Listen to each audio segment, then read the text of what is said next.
not some daydream seller. I do not pretend. Okay, we got a mix of people today. I'm going to start it quick because everybody in this group, well, with the exception of one, is old and probably needs to get to bed soon. So we'll hit the ground running. We got Jeff. We got Rich. We got Steve. We got Donald. And Meg. Hello, world. Hello, everybody, and thank you for taking the time out to talk. Thank you. Current events, I'll go in the order it's on the screen. Jeff, we'll start. Hey, everybody. You notice anything weird going on in the world, and what's your feeling on it? There's a couple weird things going on in the world. You know what? I think that we're seeing a breaking point for a majority of the country, and what we're seeing is a lot of frustration coming out in many different ways. And it's sad because there's a lot of forces out there trying to divide that. Where if we came together, we could probably accomplish something for the better, and that's just not happening right now. Okay, Rich. Well, I'm seeing a bunch of different things happening at this point, and unfortunately, there's so many different issues that are kind of all coming together at the same time, and there's bad actors that are involved with this big time. So, Okay. Larry, I accidentally butted the screen butted the two conspiracy guys right next to each other, but see what happens. Good, Larry. Having come from a background that I didn't have a whole lot, I really wonder about people surviving day in and day out that are on the very low end of the economic scale. This is scary times, and I don't know where it's going to end up at a couple of years from now. I don't feel very hopeful. Donald? I see some good, but I see a whole lot of bad. Can you refresh his video? A lot of the same old, same old. Oh. Did you hear me? Oh. I hear you. It's just your video is stuck. Oh, it's stuck? Yeah. I just refreshed and it's stuck. Don't worry about it. If you want to drop off and come back in, that's fine too. Steve, you go. So, yeah, last time we talked, we were going over what the future holds and what I thought would happen and what was going on. And, well, here it is. I said the future holds nothing but confrontation. I didn't think it would be so soon. But this will blow over, along with the corona, and we'll get back to work. It will, but it's just it's like you said so soon. It's like in this age of technology, everything happens fast, and I think if you get older, you can't keep up with it. I think if you're young, you can't keep up with this. And I just want to go back to being worried about lantern flies. Yeah, true conference. The real mess hobby is up for years when you know there's real paradigm shift as far as technology going and how our society is reacting to the overbearing, crushing weight of technology on us, which will happen, you know, all of Snowden, that kind of thing, going down that path. So I think this is just people frustrated. They're not working. They want to do something. They don't know what they want to do. And they're taking their frustrations out.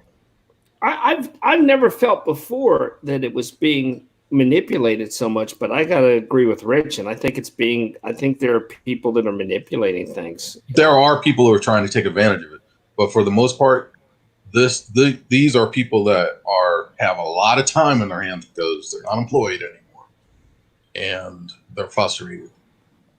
The question that I want to answer. They're a wound up spring from not being outside, not being able to go, you know, do things. They're sitting in the house all the time. So it's just winding up a spring. Now that's that great energy being released like a balloon. So I have a question. It will peter itself out this time, I believe. Go, Larry. at different cities, there's been pallets of bricks left at key spots. Yeah. And I want to know, where's the footage of these bricks being delivered? Somebody had to pay for them. There has to be a trail as to how they got there. I want to see some investigative reporter follow that trail. Yeah, that's a good point. You know, pictures are surfacing of them there, but you're right. How do they get there? And this is the problem, to your point, Mark, that technology can be a good thing and a bad thing. And what we're seeing is a lot of the bad of technology. There are people that are susceptible to misinformation and get very angry when they read or hear or watch something that isn't true, that they believe. That's been proven to not be true, and you're starting to see those frustrations and anger on both sides coming to a head. People are saying that they're seeing racism and other stuff, and I get that. But what I'm seeing manifest more than anything, and a lot of people I know, is I'm seeing extreme bias, just rigid, inflexible bias, where they will not accept what is happening. I've changed my mind on this thing a couple times, but when pallets of bricks start showing up, to your point, Steve, the people that are frustrated and disenfranchised aren't ordering pallets of bricks. There will always be organizations, anarchists, and other funded groups by who knows, psyops from other countries, Russia, China. They will always be there to take advantage of any situation and try to escalate it. Those things are already in place. So who knows? You're going down a rabbit hole to figure out who is funding the placement of bricks. How much does it cost? Not much when you have a government budget behind it. So whose government does it? Ours? Or is it just a group? China, Russia, Turkey, Israeli? Yeah, why does it have to be other countries? It doesn't. I'm saying it could be any. It could be any group. People out there that, Yeah, but we do know that Chinese do have really, psyops in place here, so could be them. but by keeping us divided, that scares having a united citizenry scares the shit out of the government. Let me tell you, as soon as this country looks like there's any stumblage whatsoever, there are groups out there that are going to jump on and try to take advantage of it. Absolutely. But the stumblage has to come from the people, us. Yeah, but the other thing is, if you have a united citizenry, people then start looking at the government, and they start looking a little closer, and they don't want that. Absolutely. I think the biggest looting that has been taking place is the funding that was put forth to deal with the coronavirus, where all of the big dollars went to the corporations, the millionaires. Yes. People got $1,200 checks, and everyone else in the government was laughing about it. Yeah. That's why they want to divide it. That bailout funded a lot of millionaires' losses in the stock market. But how can we possibly talk about being united when we can't even as a country, I'm not talking about you gentlemen here, as a country, we can't agree that was bad. We have people that argue that, those major corporations are the ones employing people. Yeah, employing them at slave wages. They're not good people for the most part. Walmart is not led by good people. They are the richest family in the entire world, and they pay their people a wage that you can't live on. And we can't even agree that that company receiving bailout money is a bad thing, especially completely free to do whatever they want with. In other words, give their executives bonuses. And they're also the ones that pushed for all the jobs to go overseas to China, chasing cheap labor so they could profit from us spending money in their stores. And their own employees are eligible for food stamps and assistance. So we're subsidizing their shareholders. Correct. That's what bothers me. When you have a multi-billion-dollar company and people profiting, and 40% of their workforce is working full-time but still needs subsidies to survive. That's not right. We shouldn't be subsidizing billionaires. I don't. Not at all. And that's what happened with the bailouts in 2008. We subsidized with welfare for the ultra rich. Now, in all fairness, most of that money was paid back with interest. So there was some oversight. I'm not agreeing that it should have gone to them in the first place. I'm just saying it was different because that money was money was given out with the intention of coming back. Yeah, it was. But to be honest, I've heard different reports about how much of it wasn't paid back, or they profited simply by having the money. If you simply have the money, look, you're not wrong there. There's a lot you can do with that, and you'll be able to pay it back. And these are the people that blew So the if you don't bandwidth have of the access model. to it, you're kind of shut out. No, These are I the people 100% that- agree with you. Ever since NAFTA, guys, I mean, there's been an all-out assault on the middle class, and the middle class has been chipped away at for years, and to the point where, even though they're carrying a lot of the burden of the debt, they're going away. Yeah, there won't be a middle class. There will be poor and wealthy. Yeah, Not the way absolutely. we're going. No. Yeah, and it's top heavy. The rich are super rich, like they've never been before, ever been before in the United States. And They have we just, wealth that you can't imagine, like big and billions and billions. Yes, and we just ripped off the So what do you veil. think? What do you think their end game is? What do you think their end game is here? Population control. They want to yeah. destroy the seniors who have the biggest strain on the health insurance. They want to destroy the minority community because they're racist. They want to eliminate the poor because to them, there's no value in the poor. Well, If I you think study- it's not that nefarious, even though the outcome will be nefarious. The truth of the matter is they want to protect their oligarchy. Once you have a flavor for that, then you're going to want to hold on to it. If I had billions, I'd want to keep the money flowing. I can't say I wouldn't do the same thing. Well, but one of the things I would be one of them. Well, one of the things COVID has proven in the United States is that we need to be making shit here. Yes. We can't be relying on other countries to be making shit for us. Okay? And under NAFTA, all that shit went away. Yeah, they don't. And it's like, we need to bring manufacturing back here. And it's like, there's a lot of people they do not want that to happen. Well, Rich, Don't buy let me stuff from Walmart. That helps.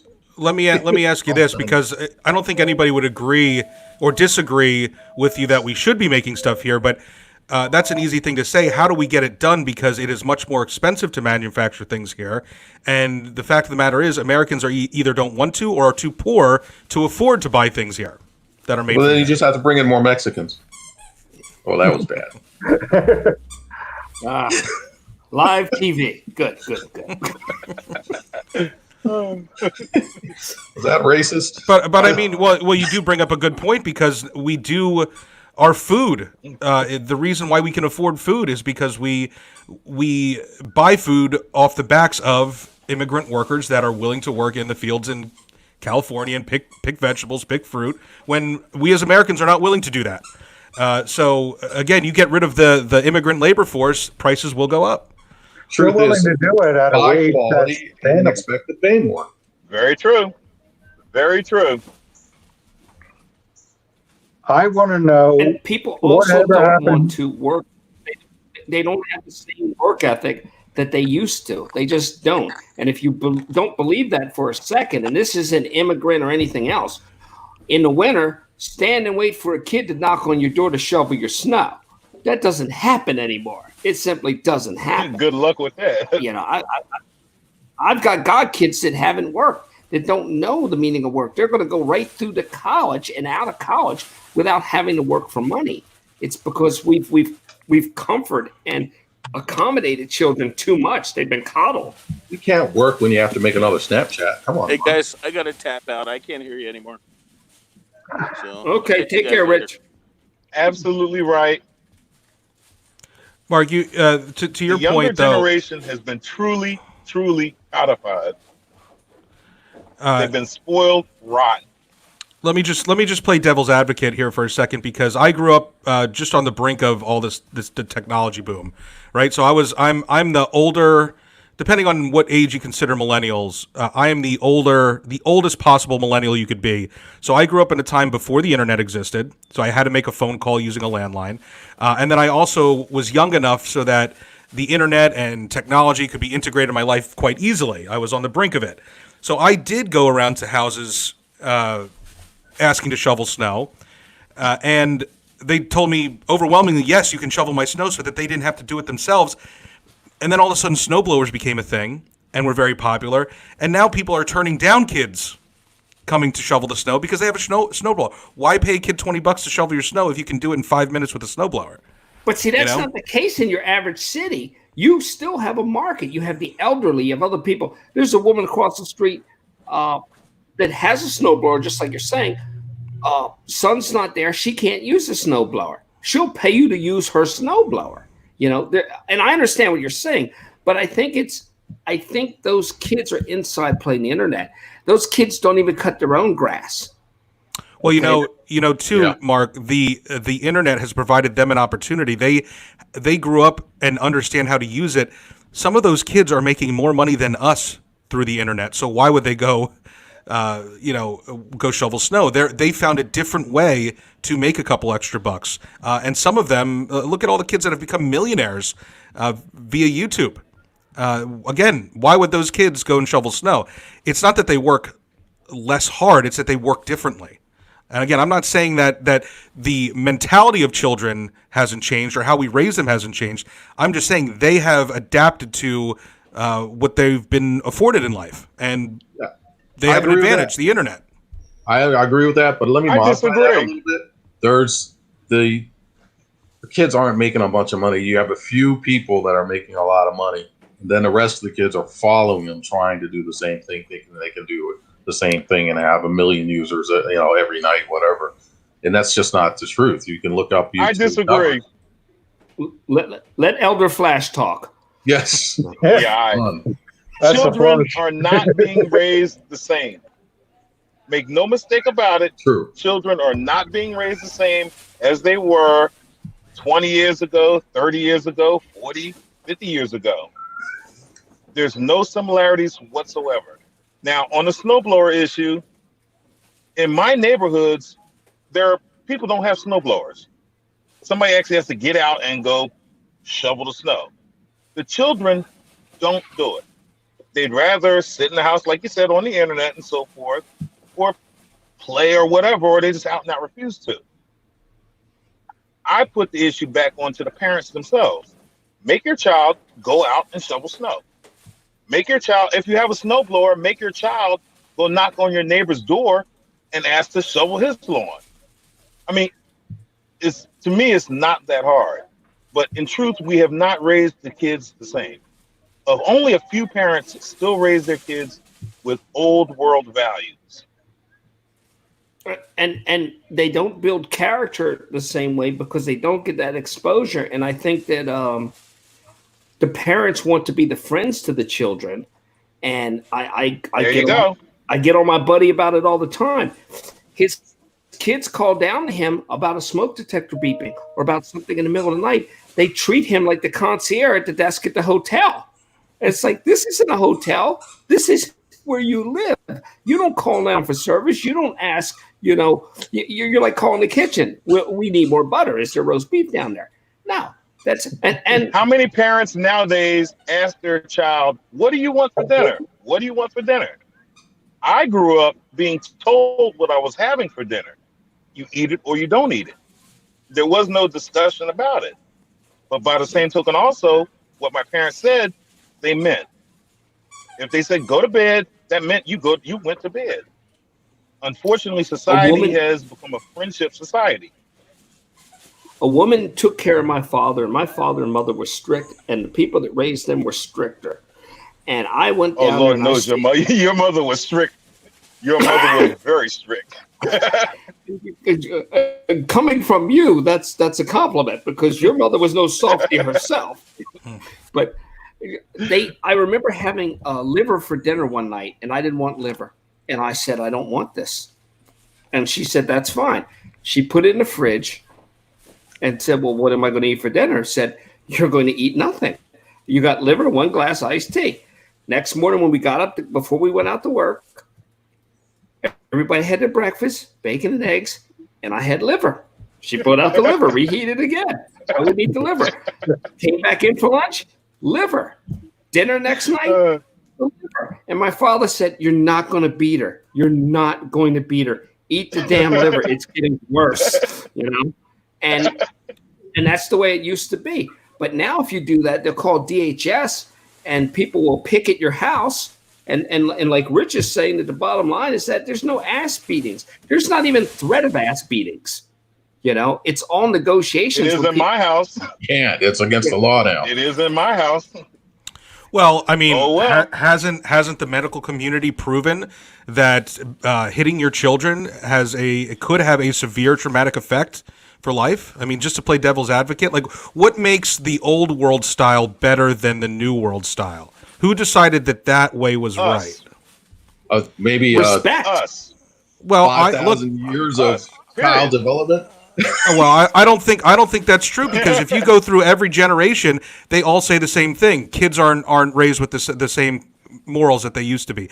Every single generation says that. So this is a new generation. So me as a parent, it's my right as an American to decide how I want to raise my children. I have a son. He's very respectful. I never laid a hand on him. I never forced him to eat something that he didn't like. There's different ways to teach character, and we've learned those new ways to teach character. It doesn't mean we have to hit our kids. It doesn't mean we have to force them to eat something that they're disgusted by. I don't eat Brussels sprouts. I'm disgusted by them. I throw up when I eat them.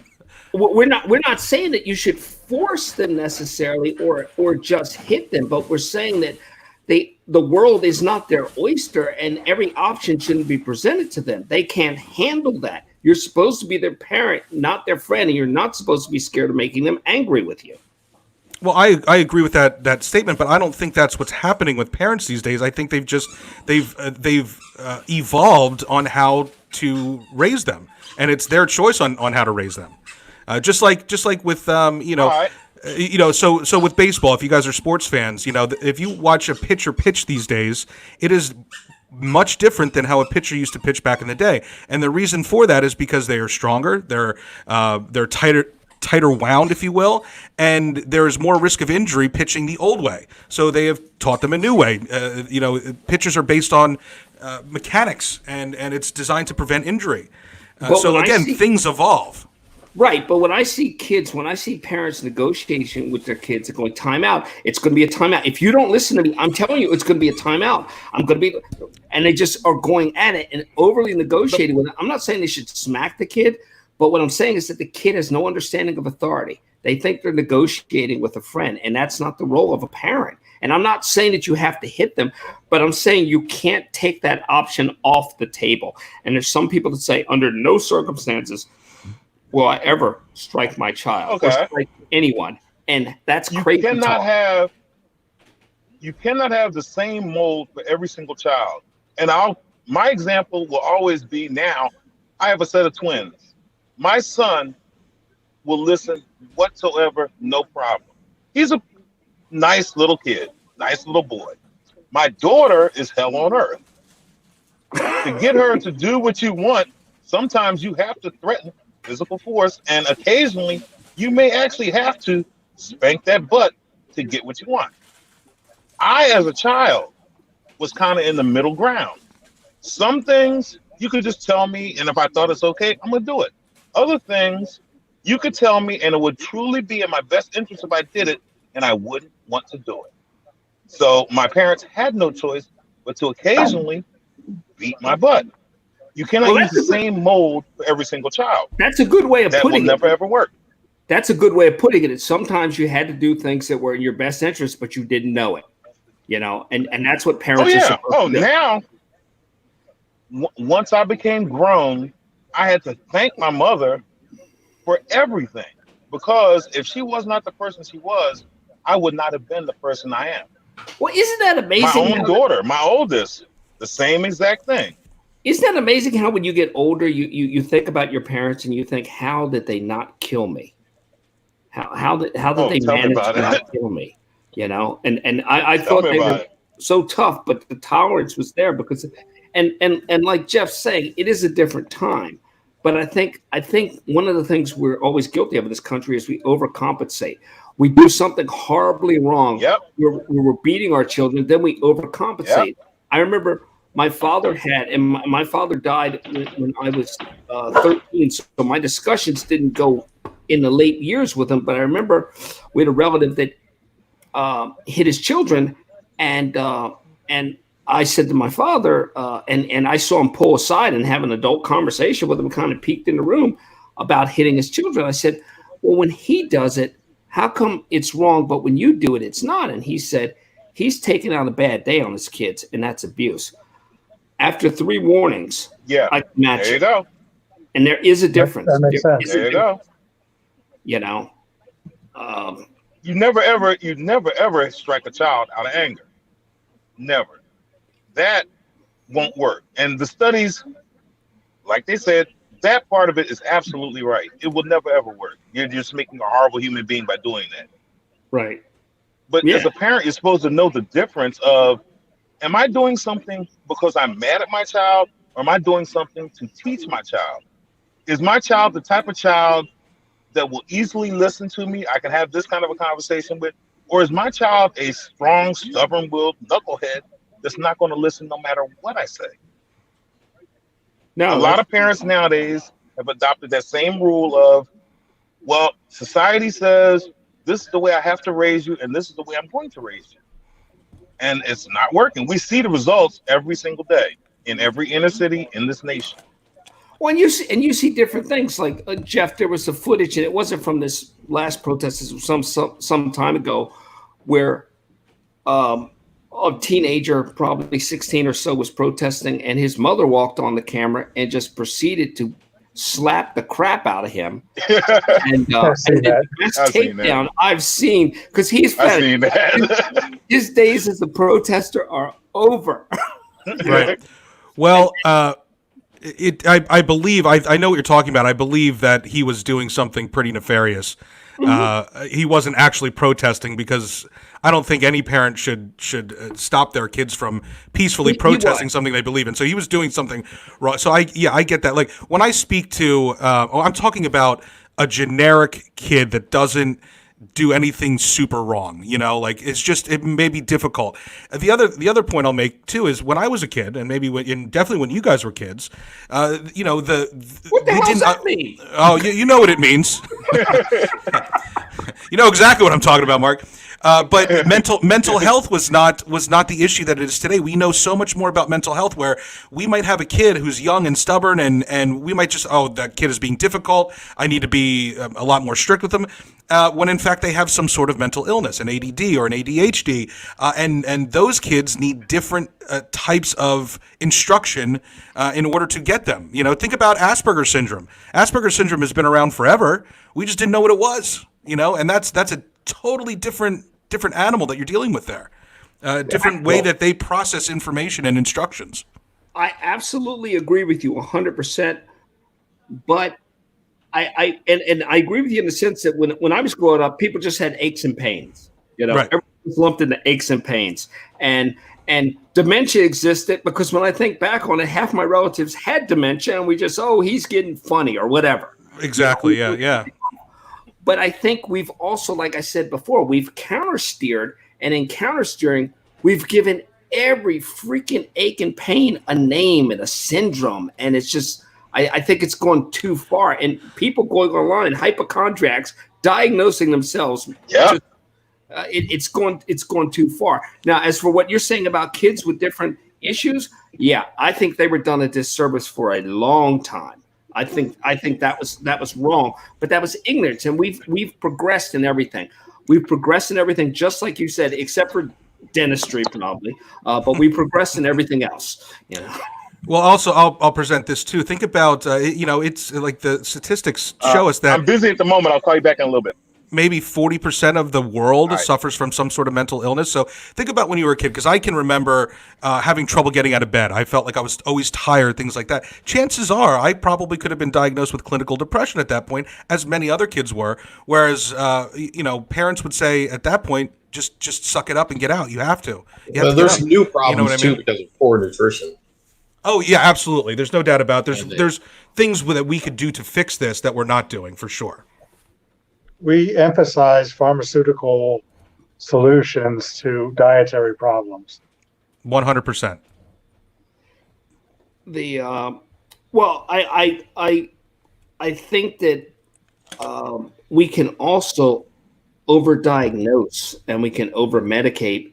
Agreeing with what you guys are saying, that I think that sometimes we're quick to lump somebody into having something, and we just want to.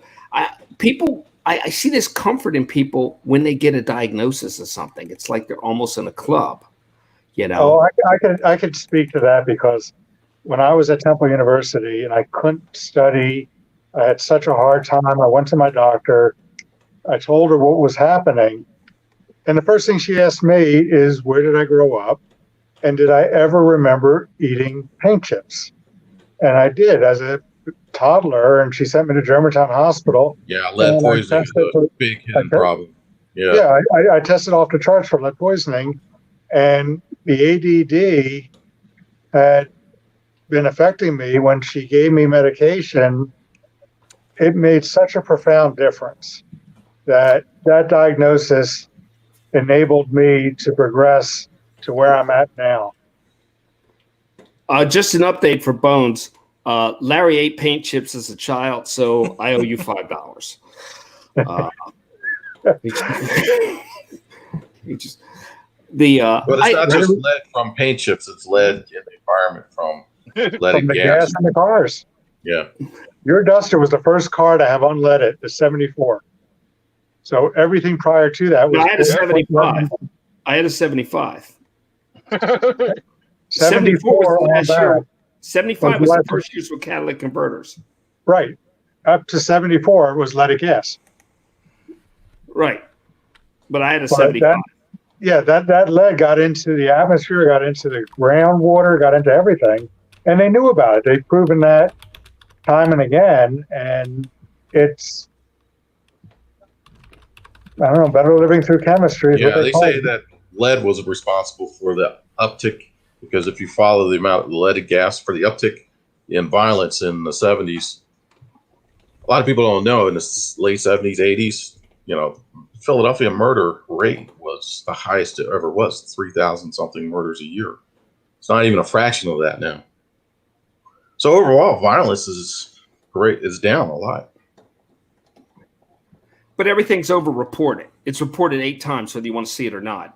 And so we get hit with it more. It is And over. Larry, with all due respect to everybody who isn't here, we all know, 4 of the 5 of us here know that paint chips were not the nastiest thing to be eaten in your house.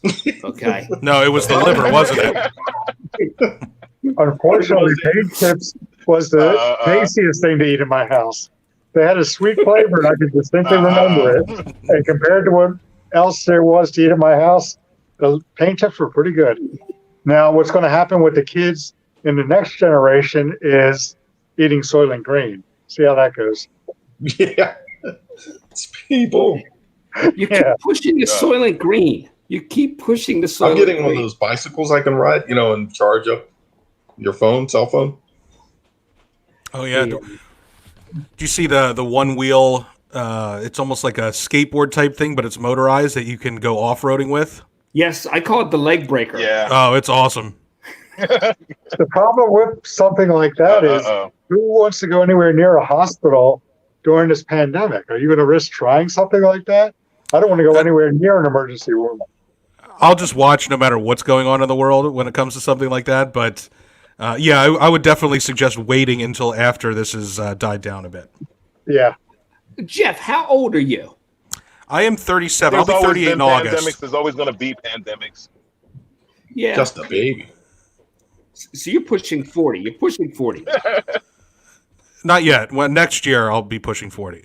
No, it's coming. It's coming. Hear that whistle? No, No, Mark, you're listen, close. listen. You're already close. I've studied this. I've looked at the facts. I am pushing 40 next year. Oh, you wait and see. Don't say it, Mark. Don't say it. The rest of us here are past 50, so Yeah. And I would never dare say that you are pushing 60. Oh, You'll be lying. it doesn't matter if you're pushing I'll 60. say it. The problem is 60 is We pushing are back. pushing 60. Well, At your age, I remember my hairline running backwards and meeting up with my back. Take that head off. We are for a all second. Let's see pushing where it looks. 60. Hey, look. Hey, you can't control it. You can't control it, unfortunately. well, it's Pretty funny soon because 60 will be pushing us. Look, at least you didn't go with the skirted eggshell. I mean, you bicked it. You're good. 40 is a very difficult age because it's when medically you start to mature and your body writes a check for it has to pay the tab on everything you did in your 20s and 30s and then you find yourself in an awkward situation of paying men to do things to you that normally you wouldn't let them do for free. So by remember- mature, you really meant just fall apart. Yes. Do you guys remember how proud I was that I was able to score us the extra $20 to move the piano? And I wish I'd go back and smack myself Uh-oh. not paying that bill. Yeah. But the coordinated brain trust here. We used to move pianos for $20 and wonder why we had so much business. Right. And It was only one, but it was one heavy ass piano, and we're all paying for it now. and you're wondering why kids don't do that, and they cash out $100 from a TikTok video that they made a couple months ago. But it doesn't build any character, and they want $200. They got 1,000 likes, they want 1,001 likes, or else they feel less, and that creates the psychological issues that you're talking about. Well, there's no doubt about that. It's proven that you get addicted to the screen. There's no doubt about it. It's a real issue. I agree with that. I know. I did a Facebook post 100%. last night, It is definitely an and it addiction. never made it anywhere, and I got pissed about it. See? Well, also, we talked about the YouTube stars, and yes, that's a small percentage of the people. However, think about the .com boom. How many millionaires that created from young people just creating businesses, overnight businesses that were instantly successful. It's it's frustrating not to understand how to do that yourself too. You know what I mean? Like you said, you guys grew up, manual labor, earning every dollar physically, and then someone can make $1 million overnight. The .com boom kind of bred what we're talking about. Jeff, we're not coal mine workers. You are. You're piano movers. You're piano movers. That's physical labor. That's true. Well, it was more, in all honesty, it was more like a Three But Stooges unfortunately- episode of piano moving. Right. Oh, We I can moved believe the that. I whole can picture. house. Believe me, I can picture it. If you We do moved not earn, We moved the if you contents do of the not house for earn your 20, money, and we doubled the money actual doing the work. piano. you'll never appreciate it. Right, but the only argument, and again, me trying to play devil's advocate, I'm not saying right or wrong. The point I'm bringing up on the other side is, who's to say they're not working for it? Learning how to code something, create a website, that kind of thing is work. I'm doing it. I'm doing it right now. I'm learning, the craft of filmmaking, and from what I didn't know, it's difficult in its own right. Am I breaking my back physically? No. Am I struggling to understand what has passed me by? Absolutely. It's absolutely work. But this is a fake .com boom because the service and entertainment industry is built on air. And that's what we're seeing. We're seeing the stock market being pumped up with air. Audio. But Jeff, the thing is, the difference between you and them is the same thing. When the power goes out,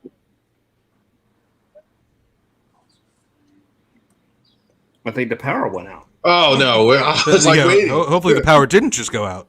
No. The difference is, Jeff, is that you've done other things beforehand. A lot of these kids are starting out right out of grade school wanting to be those .com millionaires and feeling disappointed because they're not.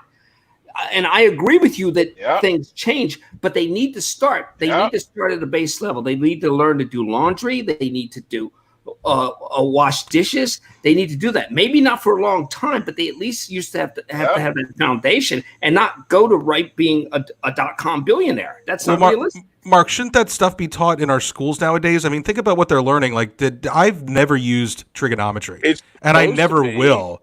Why was I not taught? Why did I not have a class that taught me how to balance a checkbook and write out a check? I agree with you. I mean, granted, okay, so maybe that's a bad example because we don't really use checks anymore. We probably never will. Again, go back to a check writing. But like you said, make a budget, Rich. That would be way more beneficial than calculus to most kids. They stopped home economics classes years ago. And they used but to it's teach not people the how to school's just do basic responsibility shit. to be the parent to this kid. Teach kids how to do a business plan. Responsibility, or teach kids to just do a normal job, like I mean, a my radiologist kids, or luckily an for most of their IT or lives, had drive a two truck. parents. I mean, if you're a single parent, you ain't got time to teach your kids shit. That's a good point, Rich. Rich, you're real low. But Rich has a good point because 50 years ago, 60 years ago, only one parent had to work in order to make a living and afford the basic necessities of life. That is not the case these days. The average person cannot and that is a factor. Have a two income. You cannot live without a 2-income family, and you don't have time to teach laundry. You just have time to do the laundry. You don't have time to teach how to cook dinner. You just have time to cook disagree. Dinner. You know what I mean? Well, I mean, disagree because I was raised in a single parent family back in the 60s, 70s. And I was taught how to do laundry, dishes, chores. And that was the foundation of me learning how to earn money. That there is if no you want this, you have to do this. Right, but there is no absolute. So that was your world. That's not the absolute for everybody's situation out there. You know what I mean? The kids coming up today are being raised by babies. You have 18 and 19 and 20-year-olds having there kids. You go. There you go. It's like they're being raised by there babies who don't know shit about the world to begin with. A child cannot teach a child. Yeah, and they're all single parent families. Absolutely right. I know out of necessity, had grown up in a household with a lot of disabilities, and I took on doing a lot of things, which I think I benefited from learning how to do. And some kids nowadays, I hear they're taking care of younger siblings, so maybe there's some hope. You did it because you had no other choice but to learn or teach yourself. Is that what you're saying, exactly. Larry? Yeah. Yes. But at the end of the day, today think they're owed something. Yeah, but at the end of the day, earned a damn thing. It's not the kid's fault. They think they're entitled to free shit. These kids sign up for college. They sign for $60,000 a year, and and it's just like they have no clue how they're going to pay it back. Parents nowadays, in my opinion, teach their children. In my opinion, parents. You're right. Well, here's a question for everybody. With the reality of technology, this pandemic, and everything else, there is not enough jobs for everybody. So when they talk about guaranteed... Where do y'all think the world will be 20 years from now? Pretty much. That's the question. The next generation is taking over. There's not enough good jobs. Exactly, There's Mark. There's good jobs. There's right. jobs. There's only so many manager positions out there. So, but again, you don't have a chance at getting those higher paying positions. And when I say higher paying positions, I'm also including trade school because I know that's always the go-to. Yes, trade school is important, but not everybody wants to be a welder in life. That goes back to hustle. Okay, when it's like I lost my job and I was making half the pay, I got a second job. Okay, there are jobs out there, and there's a lot of jobs out there that somebody can get a second job and fucking do it. Yeah, but then when do they teach their kids to do laundry? Yeah. If they're working 60, 70 hours a week, when do they teach the kids what they need to be taught. That's the point I'm trying to make. You shouldn't. This is America. You shouldn't have to work 60 hours a week to afford your mortgage or your rent.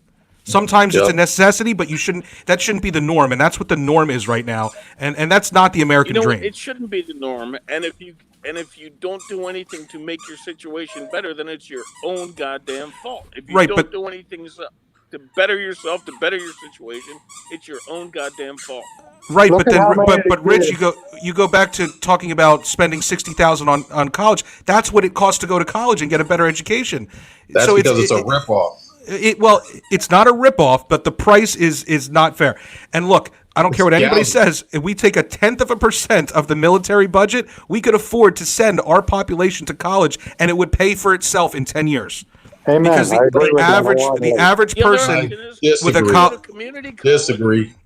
Take 10% of the military budget. No, a tenth of a percent. Tenth of a percent. But we got to remember that people before us had union jobs, the GI Bill, they got free college, they had good health care. None of the kids in college now are going to achieve a degree without being burdened with enormous debt. This is something that we as a society need to value the education, not the military industrial complex, not the prison industrial complex, but taking care of each other.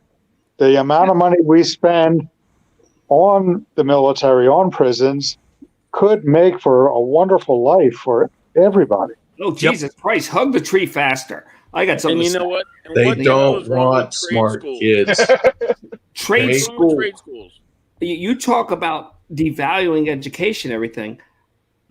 Education did get propped up, and I think it got propped up too far. And in the process, people devalue trade school. Okay, you suggest somebody go to trade school, people snub their nose at it. They look down on it. You don't want to be a welder, a plumber, an electrician. Well, those are guys that are almost recession-proof. They're always in work. And instead, you people have these amazingly good-paying jobs that we didn't have opportunities at.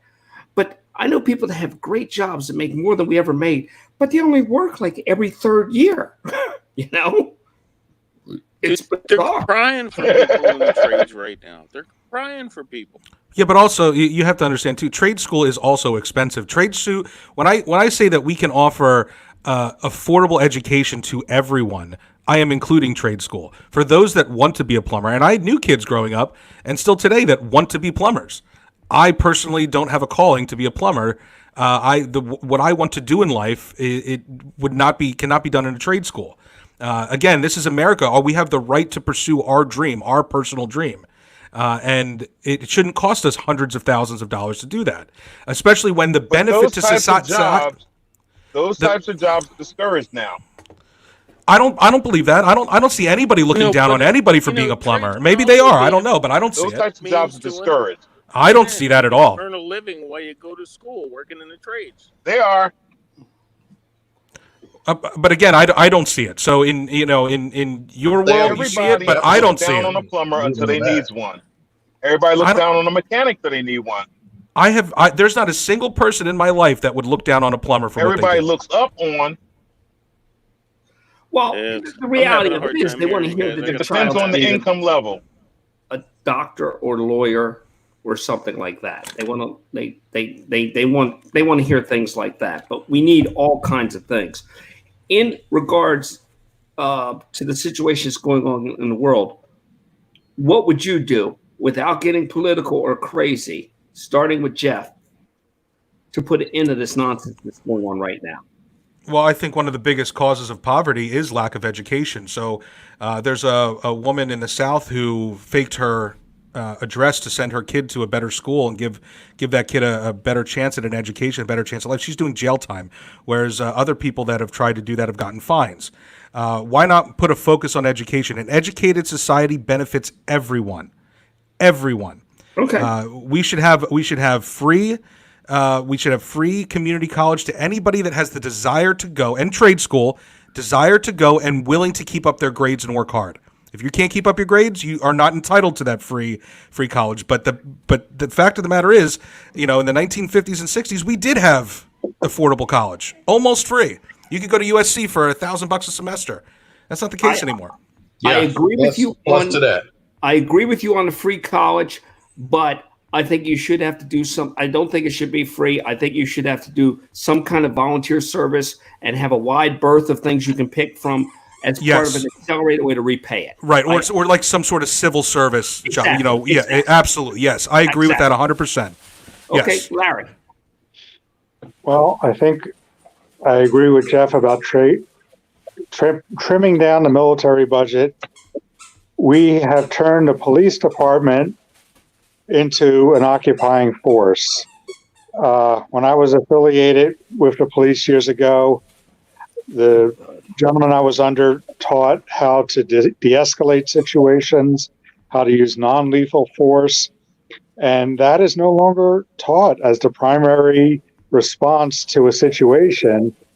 And it worked. It worked well. And where we're at now, I think, is a wrong direction, and it's going to lead down a horrible path that I don't even like to think about.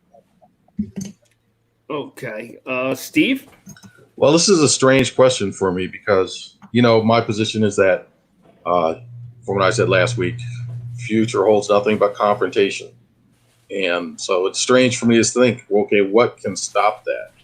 But I think we're at that edge of the whirlpool of Germany 1933, not knowing that the abyss is it might be a few decades away at this pace. But I don't think that there is any single solution except religion. But that's not going to happen because the world is going far, far away from that. Okay. Bones? So no answer. No, but there was a lot of words. A lot of good words. I agree with Steve. I agree with Steve 200%. There is no one simple answer to this problem. It's way too complex. There's a bunch of it's death by 1,000 solutions, cuts. but there is no one.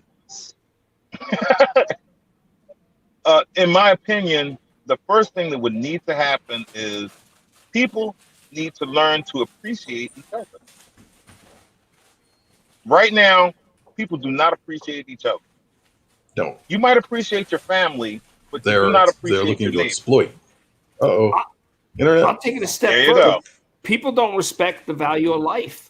Not everybody, but I mean, in general, we have been desensitized and don't respect the value of life. And my thing is that I see them talking about bringing the military in, and I said something about this based on my experience that you can't have the military come in the midst of this and calm it down. It will escalate it. That is not what their doctrine is. Oh, it definitely will. If the military comes in, they should come in to only protect the infrastructure, the power plants and the such, protect emergency services, offer escorts, but they should not be engaging the population directly. They're too far removed from that. It's not, they should, when a soldier kills an American on American soil during a protest, we're going to have major problems. I hate to say it, and normally I'm not the conspiracy type, but I don't honestly believe that none of this is just random. I believe that this has all been set up by some people somewhere for their own personal gain and profit or a measure of control. I honestly do believe that. I agree wholeheartedly. This is population control at its nastiest. Well, I believe that. I agree with you guys. It really is. It has to be that way. It could just be random, and it's just sometimes the dice roll comes up snake eyes. That's where it's going. Well, and but there is no such thing as dice, so you understand from my perspective. It's all it's different levels of planning. It's interesting because I don't get into conspiracy because it's too easy now. But the problem is that everyone has a conspiracy of some sort.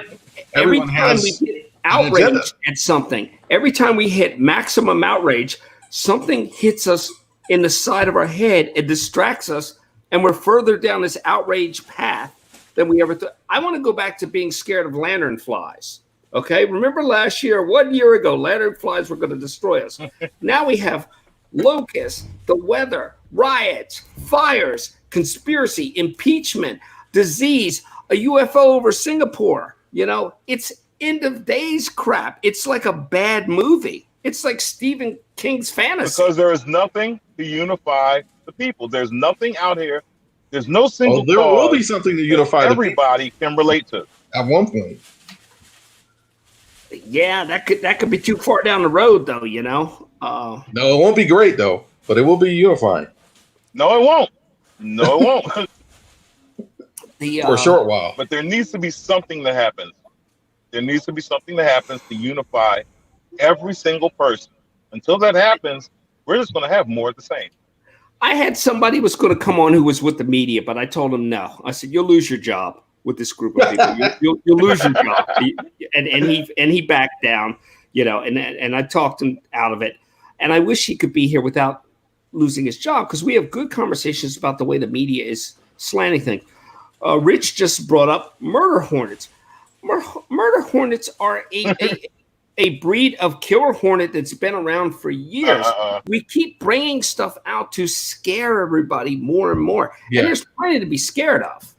There's verbiage. Every line is a murder line, but we don't refer to the line as a murder line. You know, the Well, unless you're the Tiger King. Yeah. I got a question for Jeff. Sorry, I and haven't seen Bonaparte. it, and I'm not going to see it. same. I got an observation for Jeff and Bonaparte being parents. And this is a little philosophical. I'm just going to put it out there. Mhm. Looking at the way we treat our brothers and sisters and how we have been such poor stewards of the planet, part of me sometimes feels like this is collectively God disciplining us the way a parent should discipline a child to take better care of each other and of the land. I'd be curious to hear our parents' perspective of that. Well, that's a good question. I'm not very religious. It's an interesting theory. But I will say, I will give you, like, Mother Nature has always survived. Did you guys ever see Jurassic Park? Not one of my favorites, but I've seen it. Yeah, That's it is one of my favorites for a lot of just being a aspiring filmmaker. There's so many reasons why it's one of my favorites. But Jeff Goldblum has a line in there that says, nature will find a way. So even though I'm not very religious, to your point, nature will fight back. Nature's going to survive long after we're gone. And if nature decides that we are infringing too much to the point where we're a threat, it'll get rid of us. Viral pandemic, volcano, asteroid, it doesn't matter. It'll find a way. I feel like it's doing that now. I feel like it's treating us like we're an infection, and it's just trying to eradicate us like the body would an infection.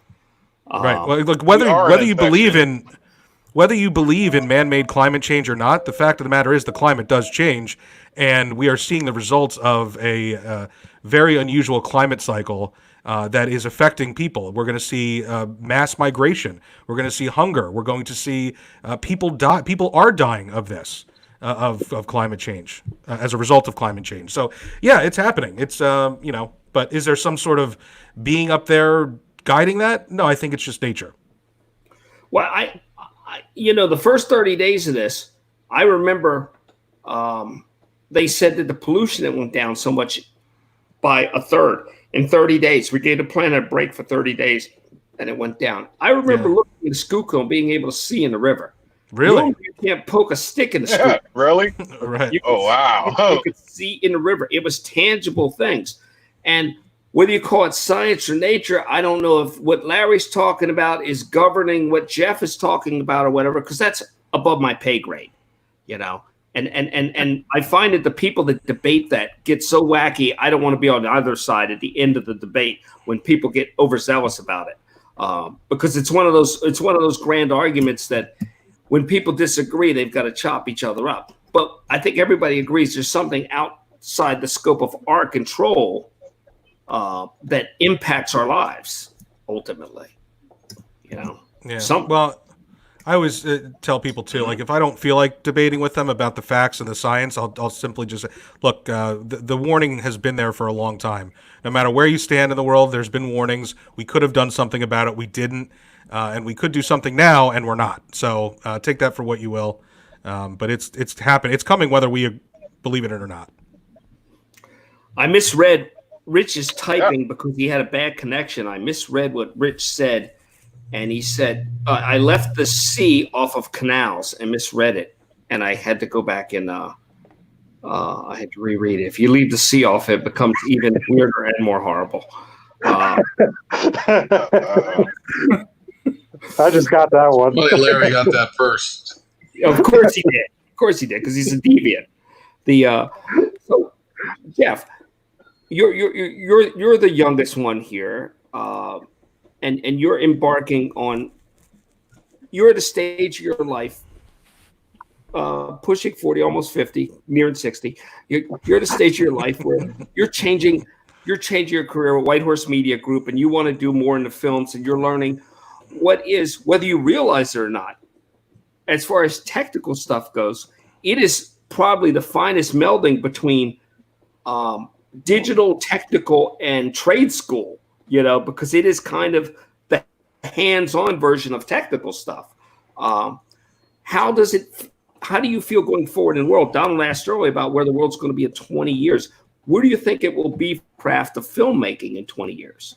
It's a great question. If you think about the impact film has had on our society across the world, any society really, since it was invented, if you will, film will always be there. Film is a driving force in telling the story of where our culture was at that time, that moment in time, and it always will be. Film isn't going anywhere.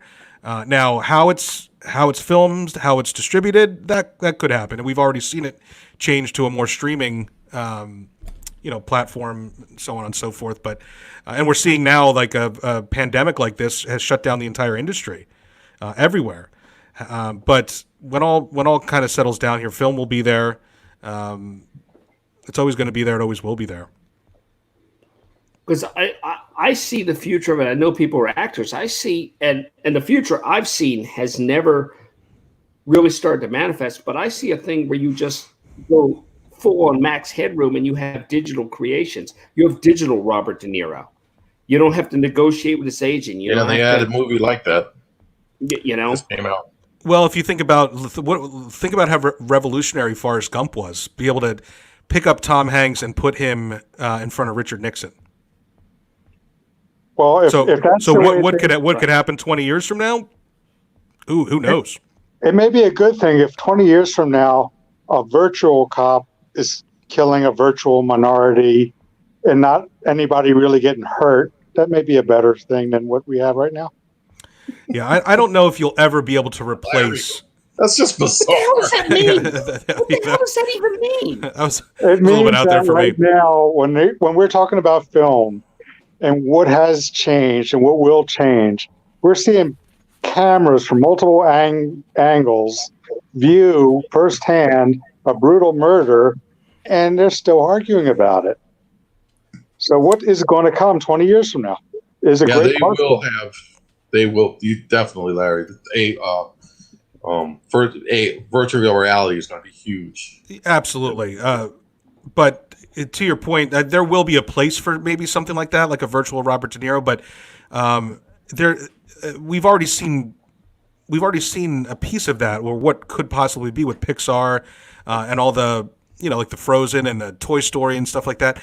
There will never be a way to replace a performance like a Robert De Niro in Taxi Cab, or with those infamous performances, and those movies that are just that hit so close to home. The Goodfellas, I think the future is people will become one of the characters in those movies. You want to be Scarface? You could do it. Yeah, that would be interesting. I mean, I wouldn't mind seeing that. Or how about being able to create a movie where there is no main character? The virtual reality part is you are the main character, and you have to find your way through that movie. Yeah, I can see that. That would be. And not to Crazy. bust you guys again, like I did with Greg last time, Jeff, but I believe it's Taxi Driver, Film Boy. Taxi Yeah, you're right. You're right. He was Did he in say- a taxi. Did he say wasn't a- Uber driver? Right, Jodie well, yeah, Foster. that's going to be the new taxi driver. It's going to be the Uber driver. Yeah. Uber driver. I'm starring in that one. Well, there's an example of what you said before, Jeff, about things changing. You know, there are things that change that you are resistant to, but you adapt to. I think that, you know, somebody had said that Uber has saved more lives than every DUI stop, you know, ever put out there.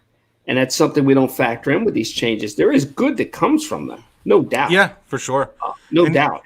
Generally, the people that resist change get left behind, and they end up being angry.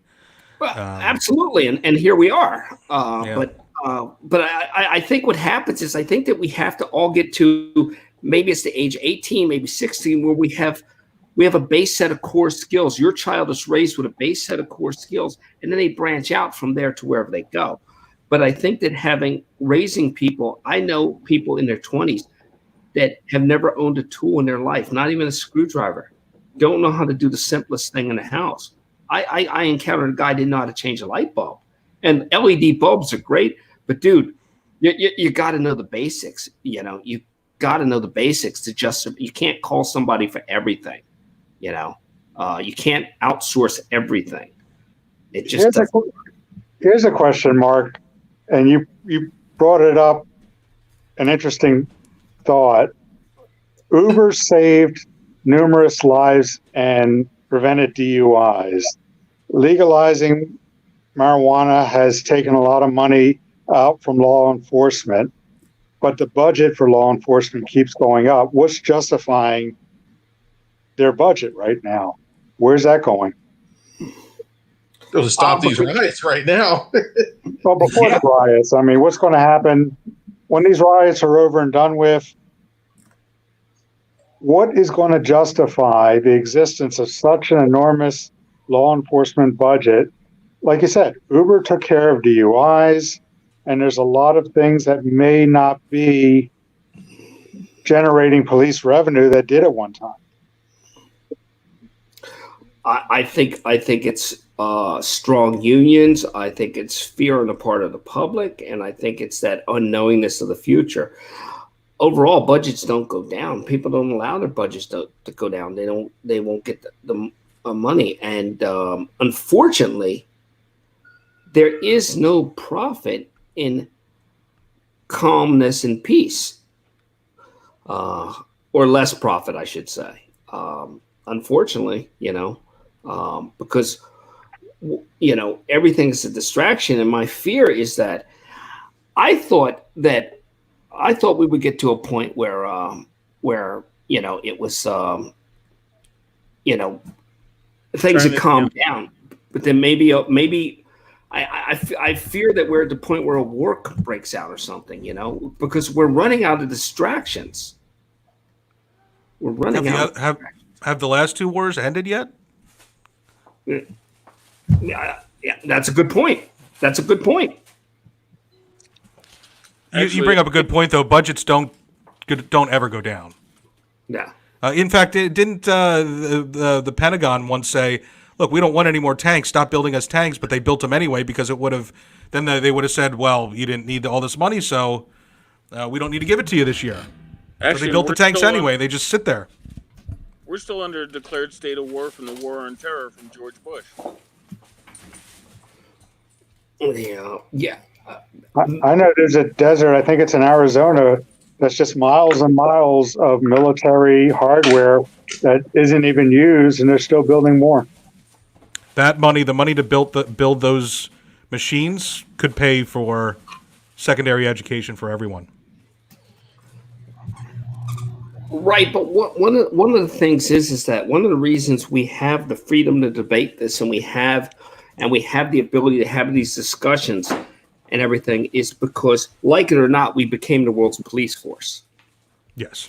And that costs us a lot of money. If somebody wants to take that over and be the world's police force, and we can sit back and be like the great angry teenager that we really are, that would be great. But right now, when something happens, we get called for help because we set ourselves up like that, and we do the job. We do the job fairly well, but we really shouldn't be the world's police force. The world should be the world's police force. Yeah, but also too, I mean, we have the highest military budget compared to the next 10 countries combined, and 9 of them are our allies.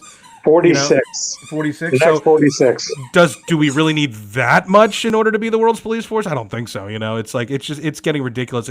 It's this rah rah rah go go go military no matter what. Where again we talk about things adapting to things. People aren't fighting wars like they used to.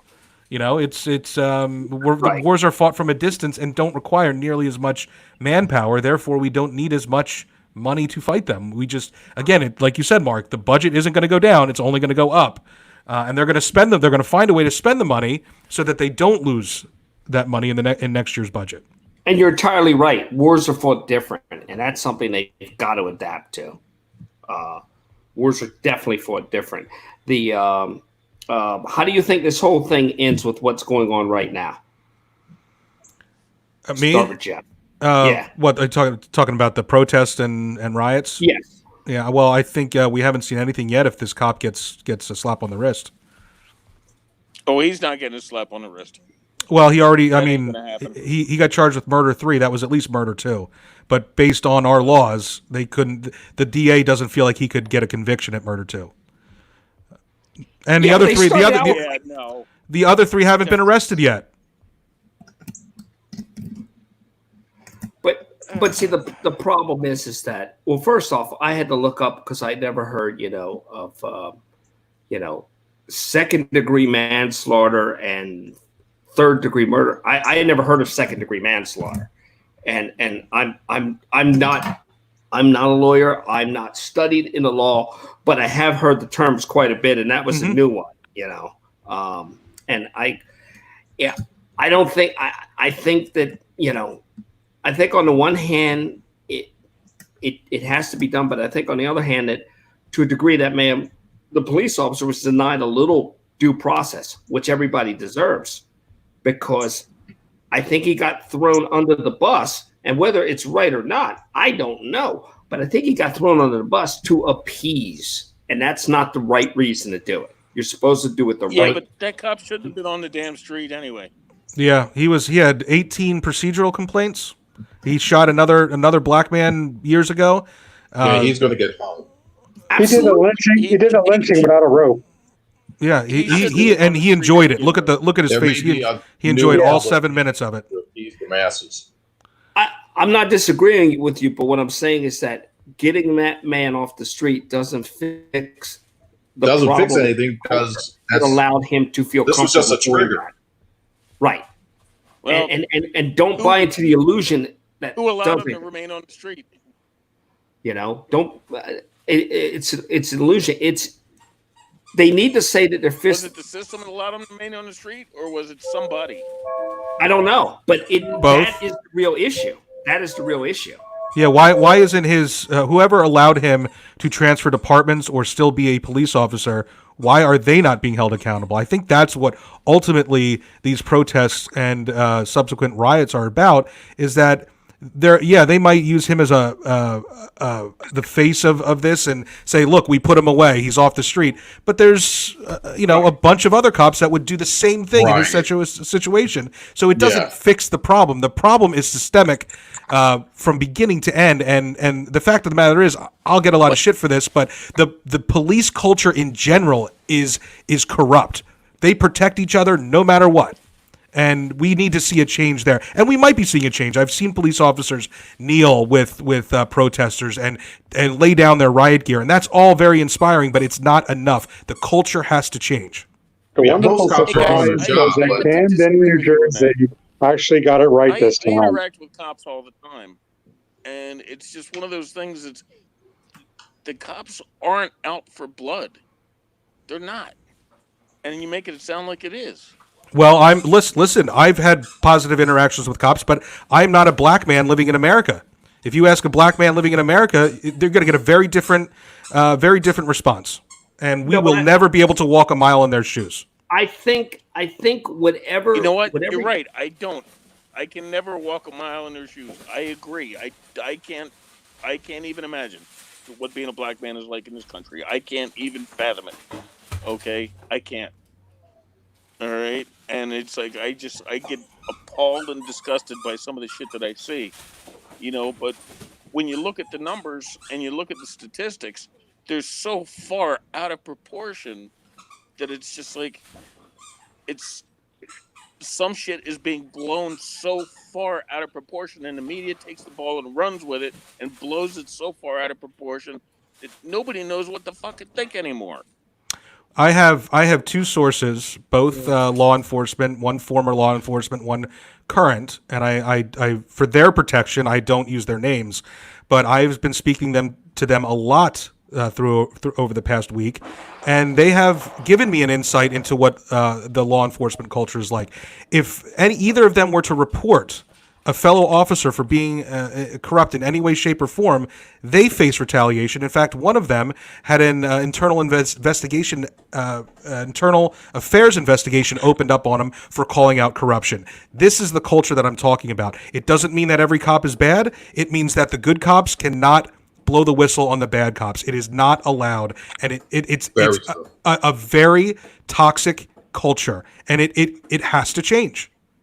And it's I would toxic enough for culture to poison. I would say the majority of the police are good. Yeah. But it's like in anything, the bad people in anything stand out. It only takes one bad person to make a profession look bad.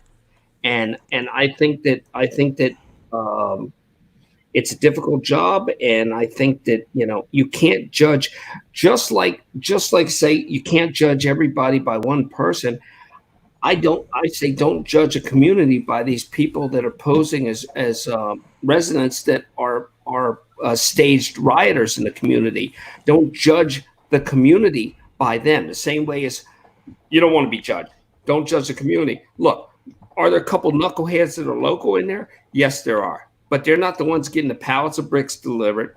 They're not the ones. Rich was telling me a story about a woman, and I may be getting this wrong, taking a brick from somebody that was going to bust the window, in the community. And you see footage of people doing stuff, and you see them pulling away with tags from another state in these things. Yeah. It's part of something a little bit bigger. I'm not saying it's a worldwide conspiracy, but there are people that are benefiting from chaos. There always It's a nationwide conspiracy. That much I am firmly in belief of. Can I ask you guys a question? Yeah. It's it's just a scenario. It's a hypothetical that I like to throw out, and maybe it's not so hypothetical.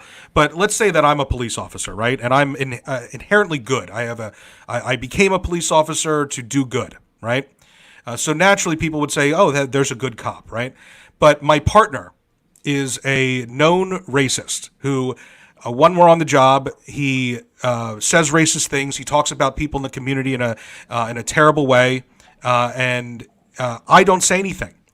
And later on down the line, that cop, my partner, kills a black man, and it's clear, racial injustice. It's clear racism. Am I really, truly a good cop for staying quiet, or am I a bad cop? That's the point I was going to make, because those 4 cops had the opportunity to stop him, and no one here would have sat back and just done nothing. I would have pushed that guy off of him as a cop. Being a good cop and being true to your oath means that even if a fellow cop is a person committing the crimes, you are morally required to take action. Yes, you are. That's what it should mean, Larry. You're right. That's what it should mean. It does not mean that right now. Does not happen like that. What I don't understand is where the gap is there, where let's say police officers and Steve's doing something to somebody I don't agree with. Well, there's people around, there's cameras aimed at us. I don't understand where the gap is in there, where I don't put my hand on Steve's shoulder and go, dude, enough. Back up, enough. Yeah. Yeah, you made your point. Because it's not one cop that's doing the racist things. Seniority and power. Because there are groups of racist cops that are going through the academy together, going onto the force together, and they are working an agenda. And I've been around them. and I wish it didn't exist, but it does. Yeah. If you One watch day- that one good one cop that was standing in front of him, if you watch that one Oriental cop that was standing in front of him, the look of helplessness on his Yes. face. Yeah. Yeah, you could see that, and he's the one that I'd love to see somebody talk to. He's going through it. I don't want to lose my job because this guy's going to get me Right, fired. and if he would have done anything, Steve, you're 100% right. If he would have walked up to that cop and said, "Enough's enough, let's go, Yeah. get up," he would have lost his job. He would have faced retaliation from his brothers in blue, and that is the corruption that I'm talking about. You're 100% But right, he made Steve. a decision. He His did. job, somebody's life. Right, He I'm not chose excusing his him. job. I'm not excusing him. Yeah, he chose Terrible his job. decision.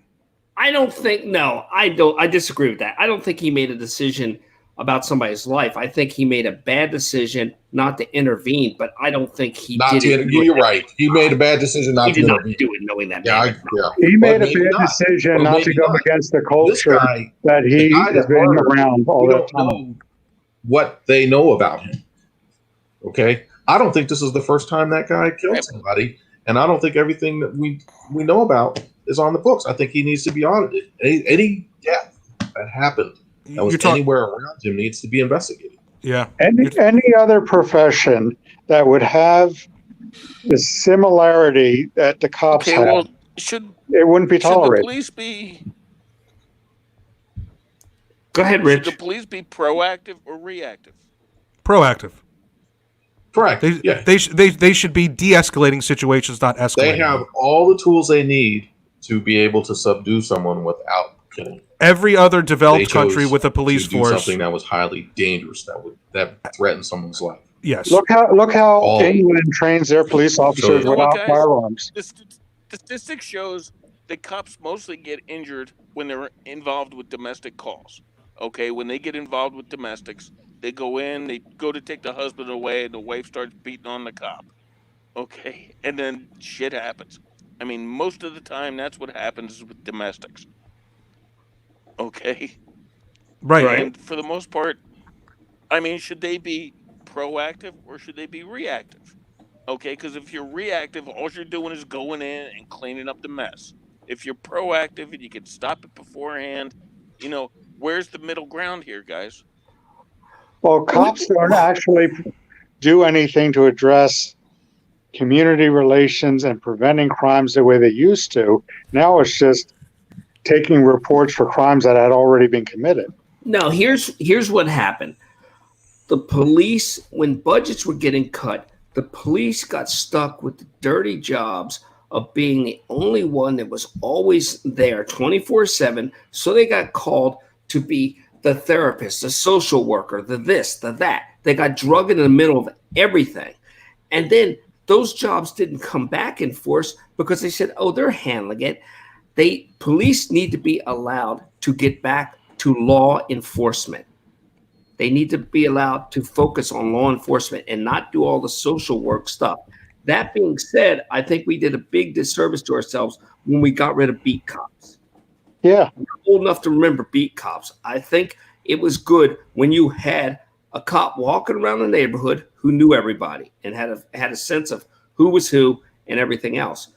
But I think they have had so much dumped on them that it's created so much stress and distraction.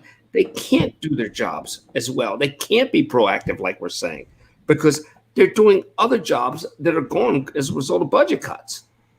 One of the sources I was talking to, he said in one of my one of the towns that I lived in locally, he said, look, I know the police chief there. There was a cop there who was a known racist, but they kept him because he made his numbers. He put up numbers. Why are we treating cops like a sales position, like a salesman, like a timeshare salesman? Why does it matter how many people you pull over? It should be about protecting and serving the community. That's and revenue. right, exactly. I saw the change when they took to protect and serve off of the police car doors. It's not about protecting and serving anymore. Well, there's the no problem equitable tax situation right now. They keep wanting to cut taxes and still retain the budget. So the police department turned it into a cash machine. Mm-hmm. Well, The problem is that I think that there is a problem that goes back to children being raised a certain way. I don't think they're raised to respect authority, not just police, but authority. And I think that's creating a lot of tension, and that's creating a thing that puts people in bad situations. That's not justifying bad behavior.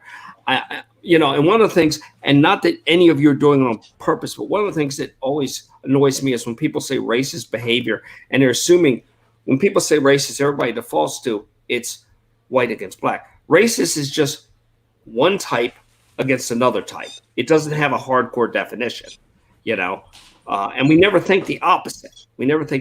It can go both ways. But people aren't being taught respect. They aren't being taught respect. And then that's causing things to escalate. Because as much as I may disagree with some of the stuff, I see a lot of cops standing there with somebody yelling in their face that I would be fired for smacking the crap out of.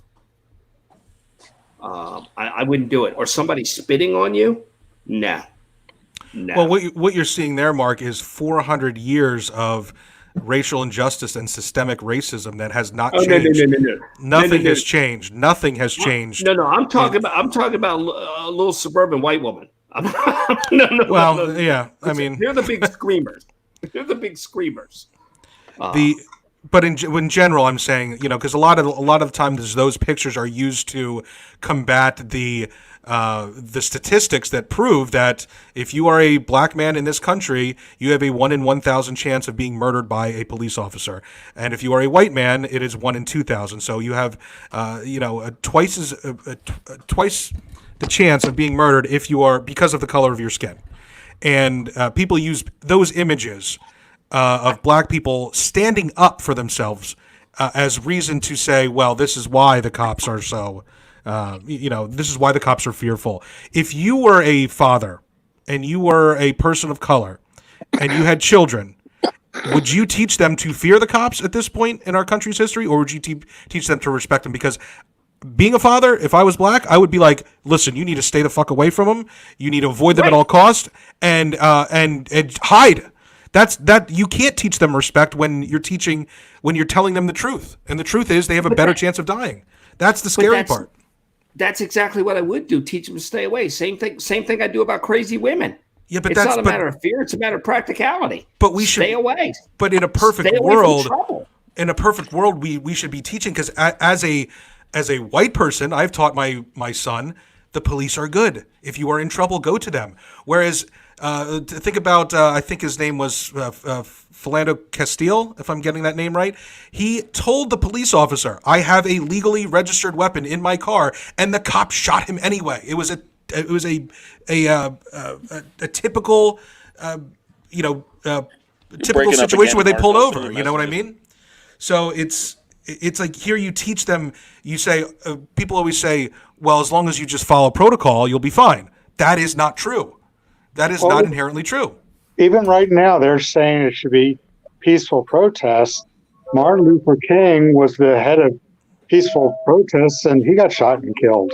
And what more could be expected in this society? And you see peaceful protests all over the country, and cops firing tear gas and rubber bullets into them, inciting the violence. So, I mean, again, this above the law mentality that we have right now is nobody should be above the law, especially the police. They should be held to a much higher standard, and they should be held accountable.